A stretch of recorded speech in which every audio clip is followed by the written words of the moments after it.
প্রিয় শিক্ষার্থী বন্ধুরা, আজ তোমাদের আইসিটি বইয়ের পঞ্চম অধ্যায়ের প্রোগ্রামিং ভাষা। তোমরা অনেকে এই অধ্যায়টা কঠিন মনে করো। এখান থেকে তোমাদের পরীক্ষায় এমসিকিউ কীরকম হয়ে থাকে এবং কীভাবে সেই সকল এমসিকিউ প্রশ্ন উত্তর দিতে হয় আমরা এই ক্লাসটার মাধ্যমে জেনে নেব। কয়েকটা প্রশ্ন আছে এমসিকিউ, আমরা এই প্রশ্নের এই একটা প্রশ্নতে কীভাবে একাধিক প্রশ্ন হয়ে থাকে বা কীভাবে উত্তর করতে হয় আমরা এই ক্লাসের মাধ্যমে জেনে নেব। চলো শুরু করা যাক। এখানে 1 নম্বর একটা কোশ্চিন দেওয়া আছে, প্রোগ্রাম কোডিং এর পূর্ববর্তী ধাপ কোনটি? অর্থাৎ প্রোগ্রামের কোডিং, আমরা প্রোগ্রাম করতে যে কোডিংগুলো ব্যবহার করি সেই কোডিংগুলো করার পূর্বে কোন ধাপটা অনুসরণ করতে হয়। ক নম্বর দেওয়া আছে সমস্যা বিশ্লেষণকরণ, খ নম্বর আছে প্রোগ্রাম ডিজাইন, গ নম্বর আছে প্রোগ্রাম বাস্তবায়ন, ঘ নম্বর আছে প্রোগ্রাম রক্ষণাবেক্ষণ। অর্থাৎ প্রোগ্রাম কোডিং করার পূর্ববর্তী ধাপ হচ্ছে প্রোগ্রাম ডিজাইন করতে হয়। আমাদের জানি প্রোগ্রাম কোডিং লেখার আগে প্রোগ্রামটা ডিজাইন করতে হবে। তবে এই প্রশ্নটাকে আবার ঘুরিয়ে করা যায় যে প্রোগ্রাম ডিজাইনের পরবর্তী ধাপ কোনটি? পরীক্ষা আসতে পারে যে এটা আছে প্রোগ্রাম কোডিংয়ের পূর্ববর্তী ধাপ হচ্ছে প্রোগ্রাম ডিজাইন, এবং যদি প্রশ্নটা এইভাবে করা হয় প্রোগ্রাম কোডিংয়ের পূর্ববর্তী ধাপ কোনটি, তাহলে প্রোগ্রাম ডিজাইন। আর যদি প্রশ্ন করা হয় প্রোগ্রাম ডিজাইনের পরবর্তী ধাপ, তখন হবে কী হবে? প্রোগ্রাম ডিজাইনের পরবর্তী হবে প্রোগ্রাম কোডিং।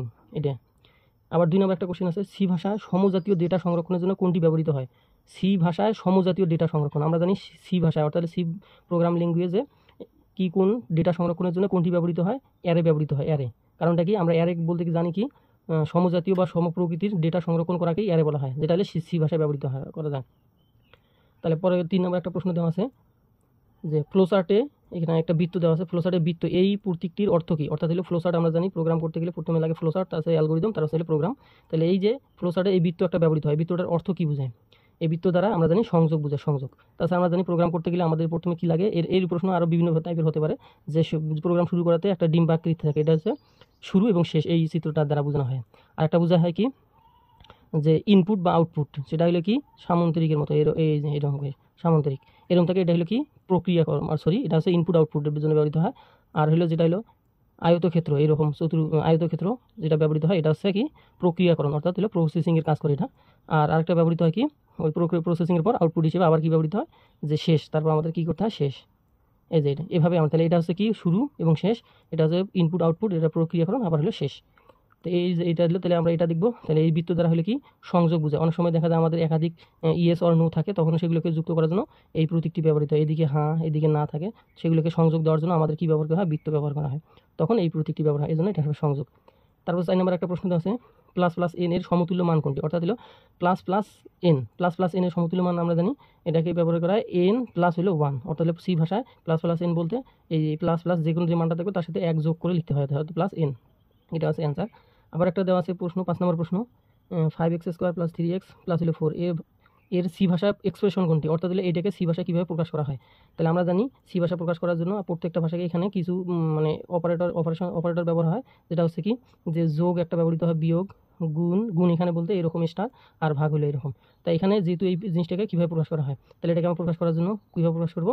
এই যে ঘ নাম্বার হবে, কী কারণে? এই যে 5 তার x² মানে x² মানে 2টা x গুণ আছে, তাহলে এই যে x গুণন, এই যে গুণন, তাহলে 5x² গুণ আছে গুণ x দুইটা আছে, এই যে x গুণন x প্লাস প্লাস তারপর 3 এই যে গুণন আবার এই যে x প্লাস 4, তাহলে এটা হবে অ্যান্সার, এইভাবে হয়। আবার দেখো সি প্রোগ্রামের কাঠামো সিকোয়েন্স কোনটি? অর্থাৎ সি প্রোগ্রামের আমরা যে সি ভাষায় লিখি সেটার কাঠামো সিকোয়েন্স কোনটি সেটা জানতে চাইছে আমাদের কাছে। সি প্রোগ্রামের কাঠামো সিকোয়েন্স হবে কোনটা? তাহলে মেইন ফার্স্ট ব্র্যাকেট না, এটা হবে না। খ নাম্বার হচ্ছে হ্যাশ ইনক্লুড মেইন না, এটাও না, মেইন এটাও না, তাহলে এটা হবে ঘ নাম্বার। কেন ঘ নাম্বার? দেখো আমরা জানি হ্যাশ ইনক্লুড অ্যাঙ্গেল ব্র্যাকেট শুরু এস, তারপর মেইন দিয়ে কাজ করতে হয়, এই জন্য আমাদের হিসেবে অ্যান্সার এইটি। যে কোনো প্রোগ্রাম শুরুর ক্ষেত্রে আমাদের এই ইয়েটা ব্যবহৃত হয়, স্ট্রাকচারটা সিকোয়েন্সটা ব্যবহার করতে হয়। তারপর 7 নম্বর একটা কোশ্চেন দেওয়া আছে, কোনটি লজিক্যাল অ্যান্ড অপারেটরের চিহ্ন? অর্থাৎ হলো লজিক্যাল অ্যান্ড অপারেটর, আমরা জানি লজিক্যাল গেট হচ্ছে 3 প্রকার, মৌলিক লজিক গেট 3 প্রকার, সেই 3 প্রকার অ্যান্ড অর নট, এই 3টাকে ল্যাঙ্গুয়েজ মানে সি ভাষায় প্রকাশ করার জন্য কিছু সিম্বল ব্যবহৃত হয়।